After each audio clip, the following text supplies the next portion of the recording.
Hello, my name is Jed Huff, And I'm Devin Feist. and we are presenting our video analysis on the film Smoke Signals by director Chris Eyre, a film adaptation of the short story What It Means to Save Phoenix, Arizona by Sherman Alexie.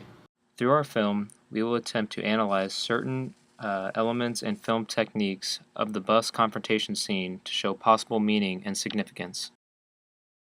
Before we go and present our scene to you guys, we'd first like to talk a little bit about the two shots before and after for Thomas, and before and after his transformation into Victor's idea of a stoic Indian.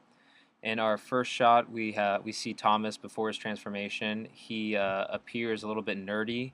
He has large rimmed glasses, an awkward looking sweater vest that he always wears. His hair is neatly braided. It's constrained. It's not free flowing. And then as we transition into our next shot, we can see Thomas's new and improved stoic Indian look. He now has free-flowing hair similar to Victor's that blows in the wind. In the scene, he walks directly towards the camera in a slow motion-esque sequence. He also carries a canteen, which could possibly signify some attempt to look more warrior-ish or stoic Indian-ish. He no longer wears his big bulky glasses, and he also wears a fry bread power t-shirt, which is untucked. The fry bread is a traditional Indian food or dish that is referenced in both the short story as well as the film. The t-shirt seems to be some sort of an inside Native American joke that might suggest that the Indians' power is derived from their traditional fry bread. The two cowboys are dressed in traditional cowboy clothing, with a cowboy hat and stereotypical trucker type hat, more specifically his gun cleaning hat. Also, plaid shirt along with a bolo tie, complete with the stereotypical facial hair to match. The shot is meant to represent Victor and Thomas's point of view, though it is shot from eye level of the cowboys. To the viewer, this may convey the idea that though Thomas and Victor are the ones standing, the cowboys still have all the power and control. This is further emphasized through the posture presented by the cowboys, who remain seated and comfortable with their arms folded casually. We can use this scene to attempt to discover the general time period for the film. The seat covers look like it's from the late 80s or early 90s. Those are our seats? In this scene, Thomas and Victor initiate contact with the Cowboys, and for the confrontation, the camera point of view appears to be right behind the Cowboys. The angle appears to be downward, looking up towards Victor and Thomas. Thomas attempts to use his new intimidating look to regain their seats lost to the Cowboys. Though he has his new look, he has already put back on his glasses and presents an unintimidating demeanor. You mean these warriors? No, that's not what he means. At this point, Victor steps in to take charge of the situation. He is presented in the scene as intimidating with his face semi-covered in shadow, and his presence is further emphasized through his appearance.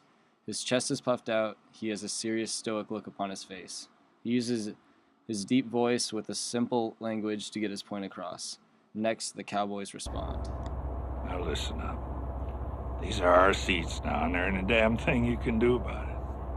So why don't you and Super Engine there find yourself someplace else to have a powwow? Okay?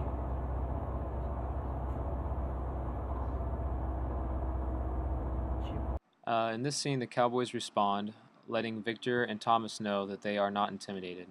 The larger cowboy on the right references the ridiculousness of the fry bread t-shirt that Thomas is wearing, and also throws in some insults to the Native American people as well. You can see the disappointment and disgust in the faces of Thomas and Victor. The shot shows their impending surrender to the cowboys for their seats. The lack of background music and sound add to the seriousness of the situation.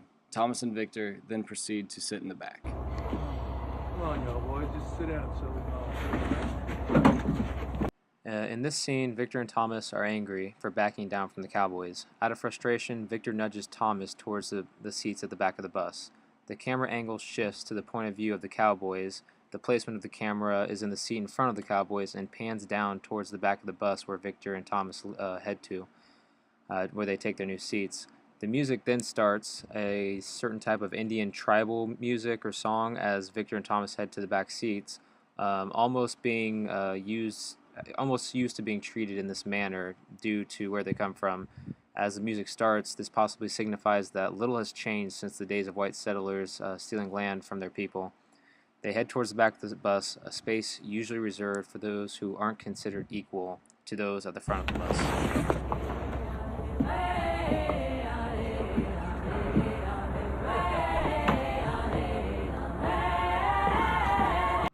Victor and Thomas' still shot reveals Thomas's disbelief by what just took place. Victor sits in pure anger, which is easily noticed through his intense glare towards the cowboys.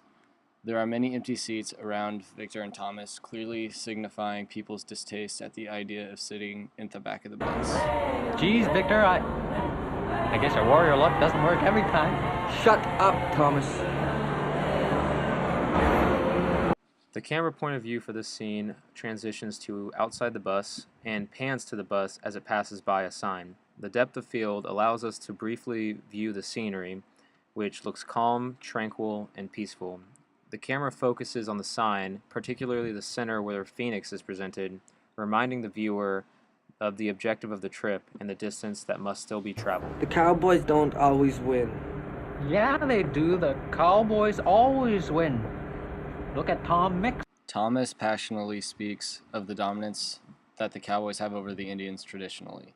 He uses body language such as the pointing gesture along with strong facial expression to get his ideas across, as he often does when telling one of his stories. What about John Wayne?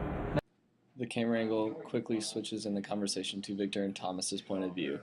The focus seems to be on all the people on the bus, but it is notable that we are able to partially see out the bus windows to be reminded of the journey taking place. And he was about the toughest cowboy of them all, innit? You know, in all those movies, you never saw John Wayne's teeth? Not once. I think there's something wrong when you don't see a guy's teeth.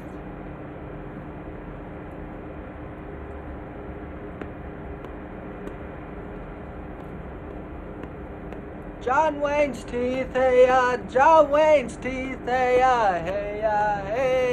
hey. The camera again jumps back to Thomas and Victor's point of view. This time the characters in the film are turning around in disturbance of the music being sang by Victor. Also, the audience notices that the song isn't very pleasant to the other people on the bus. This might signify that the others on the bus might not be familiar with Indian tribal type music. We as the audience get the hint of the music being more traditional Indian style music because of the tone at which Victor is singing it, and he also slaps his leg like someone would a drum. John Wayne's teeth, they are John Wayne's. Are they false? Are they real? Are they plastic? Are they steel? Hey, hey, hey. Closing our bus scene, we get a panning shot of the bus. Included in the frame, the audience gets to view the dry, arid mountains just outside Arizona, which is just another reminder of the journey Victor and Thomas are on and that they are one step closer to their destination. Also, Thomas and Victor singing is one of the significant bonding moments between them, showing their relationship could be changing.